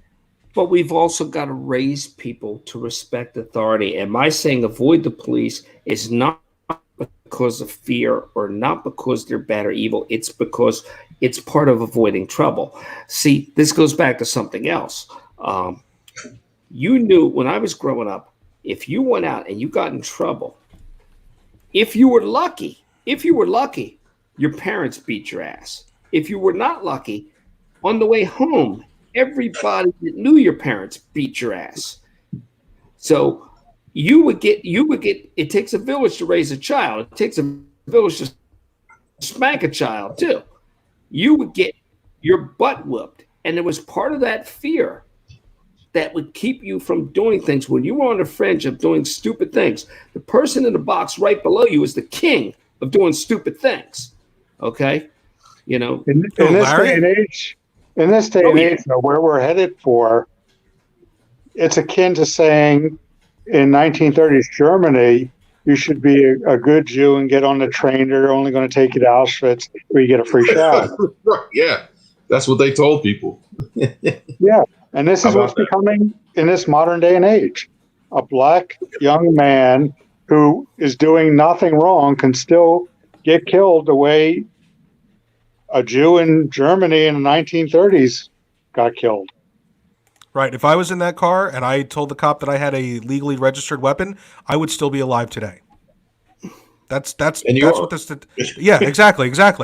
Every encounter I've ever had with the police has been positive, and I'm the type of person where they pull me over, even if I'm pissed off that I'm getting pulled over, I'm still thanking them for their service. However, this another a black guy who was a year or two younger than me in school, grew up in the same town, the same county, encountered the same police officers, told me that he has never had a good interaction with a cop. And that's by It's- design. Two different worlds that we live in. It is, and it's sad. And you're absolutely right. I just think that I'm not ready to write them off. I'm not ready to write them off, and I'm not saying you are, but I got to have a little hope. And maybe it's false optimism, but I got to have a little hope because I know a lot of really, really good cops. Well, And you talk to them every day, almost, with what you do. And there are a lot. Then they are out there, but the problem is that they're not being. Who's supervising the cops? Nobody apparently. Right. Those good ones should be no protected reason when for they that blow the guy. whistle. Right, There's exactly. no reason for that guy to be a cop. Given Exactly. The the government has to come up with, and the people have to support a way for a good cop to point out when someone isn't being a good cop safely. Exactly. There Yep. needs to be Yes. that comfort. But that solution isn't going to come up. The unions it's not- won't allow it. That's not that's easy. not going to. It's not No one easy. is going to push that because that's not the agenda. So And the we're police going to union go into a won't slippery tolerate it. slope of conspiracy following that path, not knowing exactly what the boundaries of it are. But that's the scary truth of it. And when you There's have a only president superficial that answers. says he has attack dogs, and when the looting starts, the shooting starts, we're going in the opposite direction. Well, that's the opposite exactly because that's the plan. That's some dictatorship right there. That is. Gentlemen, I And when got to he should- stop out. It's getting kind of late for me. But You know, Kennedy or even Jimmy Okay, Carter or even Larry. Ronald Reagan would have came out and said, "Hey, Take it easy. night, I'm fellas. going to set up a review of how we can monitor and audit and give supervision to the police. There already is, internal services out there, but we're going to review internal services practices, and we're going to watch the watchers. Yeah. It's always And amazing to that's me. the way to handle this. That's the way. That's the proper way to handle this. It's always You amazing. have to let people. You have to let police go out and do their jobs because there are criminals out there. You don't want anarchy, but But you would there are groups that apparently don't want to watch the watchers because that is the cheap solution to this, and that will not happen. So we are going to go into anarchy until the public gets fed up with it, and then they go back into being suppressed again and not being able to do anything about the situation that the world that they live in, as far as minorities. Scotty. Yeah, it's always fascinating to me that There we a go. group like Internal Affairs is so hated by and they're considered law enforcement too. They're hated by their counterpart, which is the police force. Whereas if you are truly against corruption, you should welcome a third party oversight to make sure that the people that are corrupt are not giving you a bad name if you are a person that is trying to do your best to do the right thing. So it's Is there it's even something fascinating. as simple in place as police giving up information anonymously? I don't think so. anonymously. I doubt it. There isn't even anything like that. I'd be interested if there's any police officers listening to answer that question. And also, think about like a restaurant. Like you go to a really nice restaurant that's super clean. Aren't they going to welcome in a public health official to inspect their restaurant and say, I would be proud of my restaurant, and I would want people to know that the health inspector was there and saw how clean my restaurant is, and we're still open. It's the restaurants that are very dirty that want nothing to do with the public health inspector because they know they're going to get shut down. The problem with law enforcement is different than that because there's fuzzy areas that somebody who doesn't do the job will look evil, will look corrupt, but they aren't. You know, a lot of people have to get their hands dirty to keep you safe. You know, to give us the right to have this discussion. You know, and I'm not saying it to justify all the bad behavior. There clearly needs to be things fixed. Absolutely. And I think that we can all agree that demonstration, protest to a degree or whatever is fine. Rioting and looting is a bit much. I don't know why you're rioting and looting and damaging. Don't do it in your own area. And what we're finding out is that it's not people from the area doing it. So it's kind of a smoke and mirrors. There's a mix. There's people from the area. There's people from obviously anarchic groups joining in. People, just the average people are getting together to, Saturday night, using full social media to meet up and break into King of Prussia, that kind of stuff like that. That's happening. But what's that, Rich? 95 people that were arrested on Saturday night were from Bucks County. In Philadelphia? Philly. In Philadelphia, Rich? No. Yep. And see, that's the thing. I think people are going down and they're treating it like it's some kind of anarchist vacation, anarchist day trip to go down and raise some hell and have some with fun. Society when you have that kind of anarchist undertow. What is building that? What's building that feeling? Right. We didn't have that. We had the wolf packs, but that was, back in the 80s, I don't know if you remember that, where there would be like 5 people that mugged somebody at once and took everything they want. But what was behind that was when we were kids, gang, it was the gang, Main Street gang, it was warfare. Dogtown, it was the Mount Airy Gents. Come on, this shit isn't new. Well, no, but the thing is, Rich, is that back in the old days, we had straight up gangs. Yeah. Gangs to this were like organized crime is to regular crime. Organized crime's a little better. It's more organized. They dress nicer. You have somebody to go to. There's a chain of command. This is a mob that is driven by different ways that they can communicate instantly over cell phones and stuff and just direct all that raw energy that's fueled by evil mental health issues. Issues. It's a different evil. It's a different mindset. Well, but the thing is, in colleges these I days, hear you now. They're telling kids, they're teaching these kids that capitalism is bad, the United States is evil. I mean, it's just. Well, the current form is. They're teaching them everything that we're doing is super top heavy.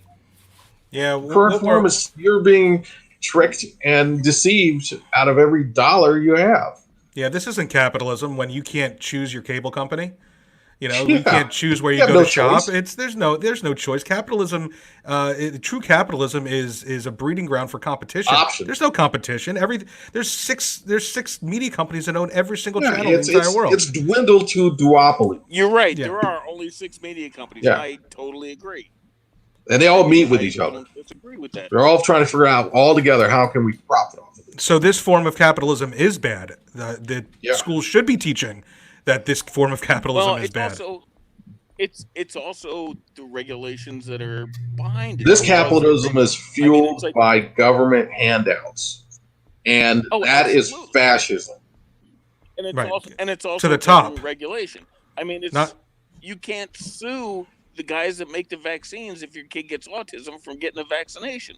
You can't do it because they've made it illegal. No, it's bizarre, huh? And they don't make it a law that you have to have the vaccine. How about that? That's great, huh? Yeah, I'm stuck on that. I know people that are anti-vaccine. I'm not quite anti-vaccine, but I don't know. That's a really funny line when you're mandating a vaccine to somebody who truly doesn't believe in it. And I don't agree with all the reasons not to believe in it. But I agree with the right to make a choice. Why the hell would you put mercury in a vaccine? Yeah, but look. Now we're getting into pseudoscience here. Look, if it weren't for It's vaccines, not pseudoscience. it is. It is. Thimerosal It's in look. almost every It's vaccine. yes, but it's not a harmful amount. It's not. Look, I'm not a scientist, but I've tried to read and Yeah, understand. And how many paint chips are a safe amount? If you eat paint chips, you're not going to die from lead poisoning. You have to No, eat. but no, yes, you eat will, because tons. You have to eat tons. lead, you will slowly. Lead causes all kinds of cancer, heart disease, all kinds of stuff. Yeah, but you have to eat it continuously. If you eat a No, you paint chip don't. once, yes, you No, do. you don't. If No, you you eat one don't. paint chip, you're not going to look. In the real estate industry, we have a lead paint disclosure that we have to give to every single client that we talk to from a house that's built prior to 1974, I believe. If it was so dangerous, they wouldn't have the bare minimum requirement for lead-based paint homes, just painting over it and no chipping. It's just like this radiation safety requirements that you just bump up higher to meet their numbers. There is no certifiable proof out there that exists that vaccines cause autism. It's been debunked a billion times. If it weren't for vaccines, Debunked we'd still by who? by By whom? by every reputable medical journal that exists. Peer-reviewed actually- studies. Actually, the person that originally did the study just recently said that it wasn't accurate based on going back and reviewing it with more current information, that it wasn't just the vaccines, it was the age combined. It was directly given vaccines too young to people at the wrong age that was impacting it. And I'm not saying that. Absolutely. There is no You know. reason to be giving a child that's 18 months old 20 fucking vaccines. There is absolutely no reason Yeah, for agreed. it.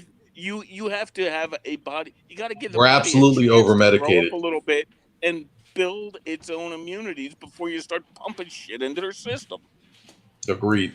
But again, if you want to The other thing explore is- how they're the other thing is- administered, that's fine. But to say that they cause autism is not.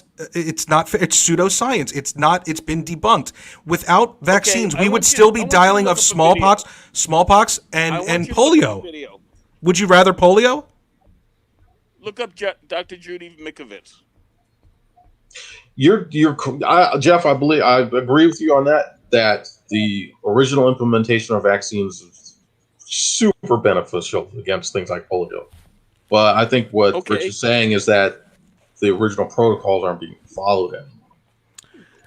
The original okay, and that- protocols are not being followed. They're And putting shit in the vaccine because they can. yeah, but You gotta understand anymore. The business of medicine is exactly that. It's business. They want customers. They don't want healthy people. Right. Exactly. yeah. Again, yes, but by You are it the is prey. it is dangerous to say that that vaccines cause autism, because now you have a large portion of the population that refuses to get vaccines based on, again, science that has been debunked, and now they are getting other people who are immunocompromised sick because of it, and that's Okay, not fair. Recently, very recently, Vietnam has come out and said we never had autism in Vietnam until we started using these vaccines. Right, but that's not science. Not a single case of autism until The they sad started part using is That's that not science. Autism could have existed. They just didn't know what it was. Same as us. no one is going to fund a study on this. That's the sad part. So it's going to remain Right. in the area of this is mystery. It is very And- dangerous to lump the science community into left-right And bias why- in any and way, why shape, or would you form. be putting- No one studies why their would you entire be life putting- to become a bias. Why would you be putting DNA in vaccines? Well, again, you have to show me 100% proof that that is actually happening. It can't be a YouTube video or an article. Show me a peer-reviewed article where that's happening. Show me a peer-reviewed paper, show me a article that medical wasn't journal. Funded by some. All right, everybody's got their It homework. wasn't funded by a pharmaceutical company. There's lots Well, of them. just- There's lots of vaccines that have been studied not by pharmaceutical companies. They're developed by pharmaceutical companies, yes. Is big pharma Yeah, an okay. issue? Yes. but that doesn't mean that the scientists developing them have any sort of agenda whatsoever. These are people that have dedicated their lives to helping people. Well, there'll be a link. There'll be a link for this video. Post the stuff to the link to the video when this is done. Post whatever you have. Look up Dr. Judy Mikovits and look up Dolores Callahan from Ireland. There's a bunch of people out there. Dr. Shiva. There's a bunch of people out there. Dr. Shiva. Dr. Shiva is not a medical doctor.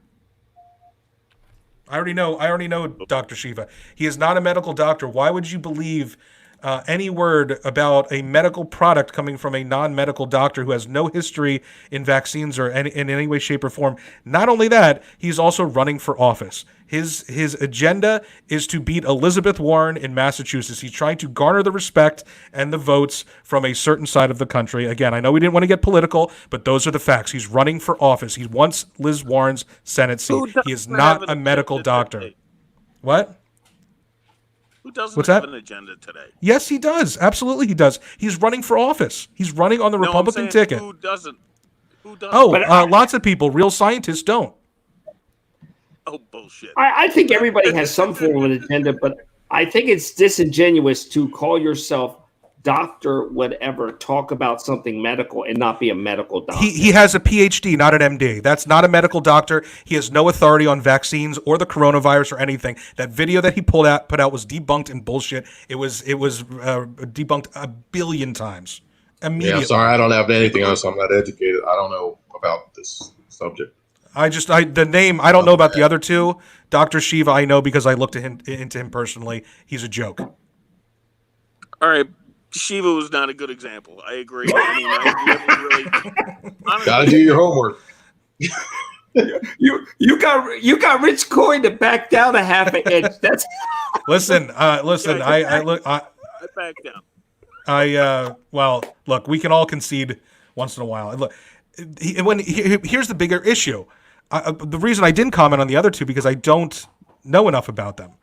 Right. Maybe you're right. Maybe there is some credibility there. I don't know. I'll look into them. I'm happy to do that. I'm open to my mind being changed. But from what I have looked, because it's an important thing to me. The other because thing is you're not going to find it. You're not going to find any information on them on like Google and stuff like that. A lot of that stuff has been suppressed. I mean, it's unfortunate, but I agree that is highly likely that there's suppression of dangerous products. Well, how many times did they say, "Oh, cigarettes do nothing"? Or they got up on absolutely. I mean, you're going to have to go to cigarettes are healthy for you, right? But we know for an absolute fact now that they're not, and people still smoke. But before that, it was not known. Okay, but we didn't have enough information. This was not a fact before. While those guys were sitting up there testifying that cigarettes are healthy and don't cause cancer, and I believe cigarettes are safe. You saw the court. But they were actually being paid by the cigarette companies. Well, that's no difference. The same thing could happen. I'm just saying, I don't know for a fact. I'm just giving Rich the benefit of the doubt. No, that could still happen. That could still happen. Because I don't put it past our government. Guys, when I worked at Germantown Hospital, you could still smoke in the patient rooms. Yes. Again, they were being paid to put out misinformation. Now that's still happening on a different level. Now we have easier access to that misinformation. So, sorry, my dog's going nuts. It could still happen, but it's easier to find out. It's easier to follow the paper trail, is what I'm saying. So just like I found out Dr. Shiva was a complete hack in a matter of 10 minutes, anybody can do that about anybody of recognition. Jeff, the problem is that if you go back and you look, we are being conditioned to go right to Google and look for stuff. Right. And that counts on Google staying honest. I'm not saying it isn't. I'm not saying it is. But I'm saying if they turn the faucet, that we can we're getting it as our source too much. I know exactly. That wiki gets updated. One person's opinions there one day, somebody else's opinions on there the next day. So you really have to you have to do your own. You're getting a monopoly on information. Well, Google is Well, there is a bigger problem where people don't understand how to actually do just a general cursory search for information. Google is a starting point. You follow the sources, you go down the rabbit hole. But once you get past that initial Google wall, it's not that hard to find out if someone is for real or not. Who they're paid for, who they work for, what their background is, and that's just Dr. Shiva is just one example. Same thing with Plandemic. That video that was circulating YouTube, people were saying, free speech is being broken here because they're taking down the Plandemic video. The video is taken down because it's bullshit. It was false information, and false information is dangerous. Now you can argue that YouTube doesn't have the right to police that, but my argument is they are a private enterprise. They have the right to do whatever they want to. It's their platform. Now. Well, the First Amendment rights, you can go onto the corner and play that video if you want. You're walking a line here because with Facebook and Twitter and all that stuff, there's supposed to be a platform and not a publisher. And when you start a platform, they got to allow everybody. Okay. Yeah, it's a fine line. It's a line, but again, they're a company. They're emboldened to their shareholders, and if they feel that something is not on brand, they have the right to dismiss that, and they've done it. I mean, they haven't done it often. The law they haven't done it often. Yeah, I believe the law needs to be updated for that, but that's very tricky because you don't want them to fall into deeper into government supervision. But I mean, what's more dangerous? YouTube taking down Plandemic, or who said the Plandemic video was debunked? Who did the debunking? Off the top of my head, I can't think of it. But the woman who they interviewed said that she's been kept quiet in jail for 5 years. She was in jail for like 5 minutes because she stole equipment from the company that she worked for. She was lying from beginning to end. It's all documented in the police records of her According arrest. to whom? The police department. It's public record. You can go look up her docket number. She was arrested for theft and she was let go like 5 days later. She wasn't in jail for 5 years like she claimed. Yeah, and Michael Flynn was also indicted by the FBI and never did anything. So that's not true. He committed crimes again. He admitted to committing the crimes. Michael Flynn is guilty as sin. Have you been reading the documents that have been coming out? Absolutely not. He was set up by the FBI. I don't believe that for a second, but I'll be happy to read whatever you want to show. But you got to read up on J. Edgar Hoover setting people up. But Michael Flynn, Michael Flynn was released by his own party. Burr is a right-wing political hack who let Flynn off the hook, got involved when he shouldn't have. Flynn went through the judicial system and was found guilty for crimes that he was accused of. So now you're saying the justice system is not. He was not found guilty. He was forced to plead guilty. He wasn't forced. He was given the option. He could have cooperated. He was coerced because they were going to go after his son. He was given a plea deal.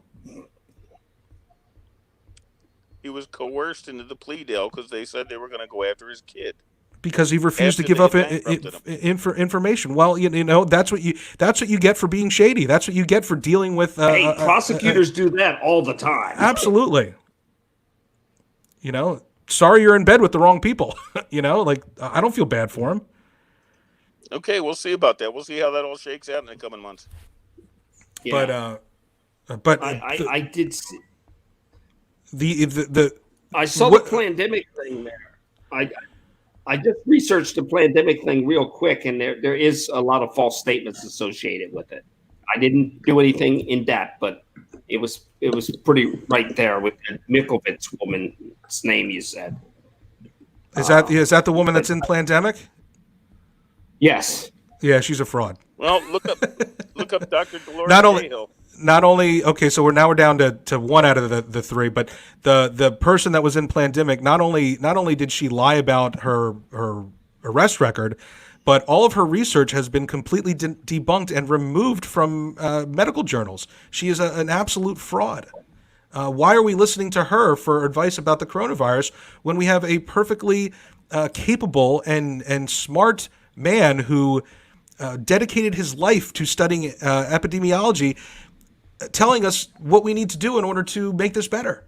Instead, we're saying that he's part of the deep state. Come on. That's just this is the problem with this is the bad part of the internet, that anybody can post anything at any time and people will believe it. Yeah, and the other problem is that when we get this mindset that if somebody disagrees with us, everything that agrees with what we think is right and everything that disagrees with it is wrong. It's not that clear. Life isn't that simple. You know, there are smart people that disagree with all of us that are just as valid, and they have their own truth.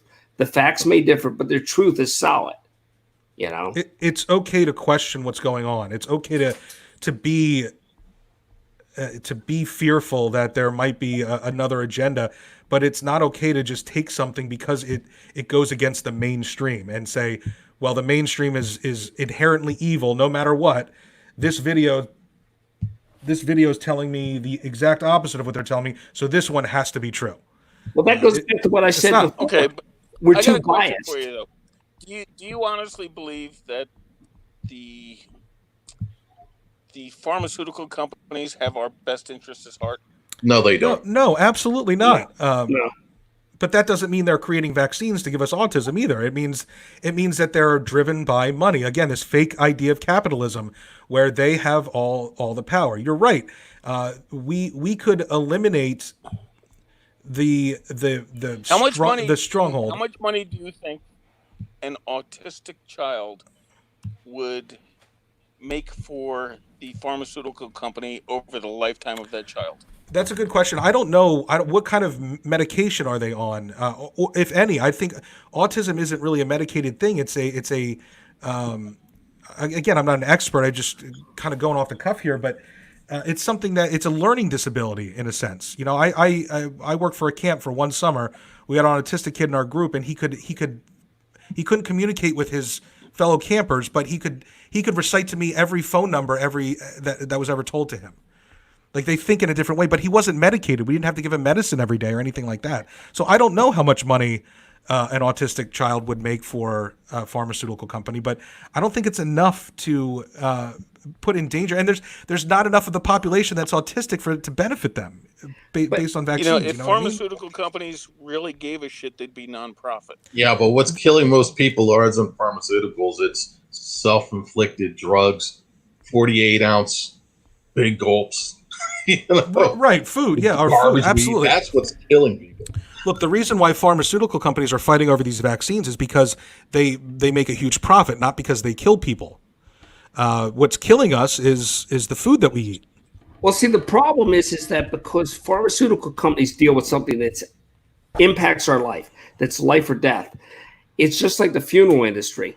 When they do something, and they are a business like Jeff said, when they do something that we don't quite understand, it looks more nefarious because of the nature of the business.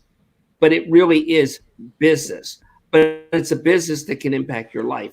So we look at it differently. You know, we've had cases where we've worked and come up with stuff that looked really horrible for incidents at cemeteries. But there was nothing done wrong. There was nothing that broke the law. But because of the nature of their business, it looks sinister.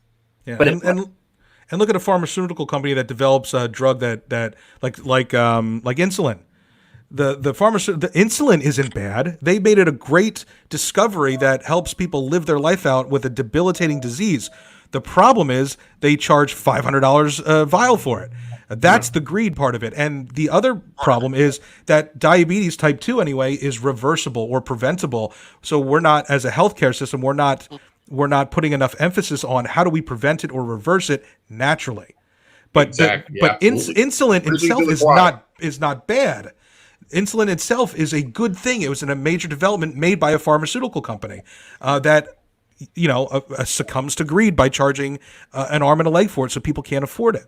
But part of the reason they charge so much, Jeff, is because there's so much protection in place, and people are so lawsuit crazy. They have to go through so much to get it to market. They have to recoup it. It could take them 20 years to recoup.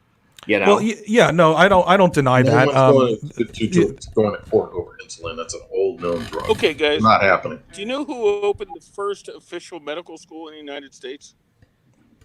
Who? Benjamin Franklin. Do you? No, I'm asking who. John D. Rockefeller. John D. Rockefeller. Oh, I know what you're going to say because Larry already did this because he wanted to put holistic medicine out of business. Well, with holistic medicine, I mean, over the last 10 years, there have been 80 or 90 holistic doctors that have died or have had accidents under mysterious circumstances in the last 10 years. 80 to 90 very good holistic doctors. Well, I don't know. I haven't. I would have to look, do my homework on that before I comment on it. Yeah, I mean, check that list. Yeah, that's a deep well to do. Yeah, the fact of the matter is, our healthcare industry is at fault. Rich, because Larry will bite. Larry loves that stuff. He's been talking about that very topic, Rich. We pay trillions of dollars. Society, no matter where you dig, you're going to find rot somewhere. Yeah, if you are insistent on believing in something, you can find quote unquote information to back it up. It's just, are you willing to go to the extra step to make sure that it's actually legitimate information? And I think that most people are not willing to go to that extra step. They're willing to just look at the headline. Oh, that lines up with what I believe, and share. Well, and where there's money, there's greed, and when there's greed, there's evil. Right. And it's just the nature of things. Now, and the fact of the matter is, there's certain things in the world that should not be for profit. Healthcare is one of them. Yeah, I totally agree. I'm Wait, what'd you say, Rich? You just hit the key word on the head. Evil. It's the evil world. This is where I start. The religion. Oh no! That's a part two. This is a good time to stop right there before he goes, because once he goes into his sermon on the Illuminati and everything, he sends me maps. Rich, him, and Larry could sit down and just plot the course of the planet. I'd be in the corner rocking back and forth. I don't know. I don't want to know. I don't want to know. It's too much information. Out here, guys. I gotta go eat. See, low blood sugar. I'm there too. We'll call it a night. Thank you very much. Thanks. Nice meeting you guys. Yes, it was nice talking with you guys. Take care. Good talking to you. Jeff, Stay safe. Hold on for a second. All right.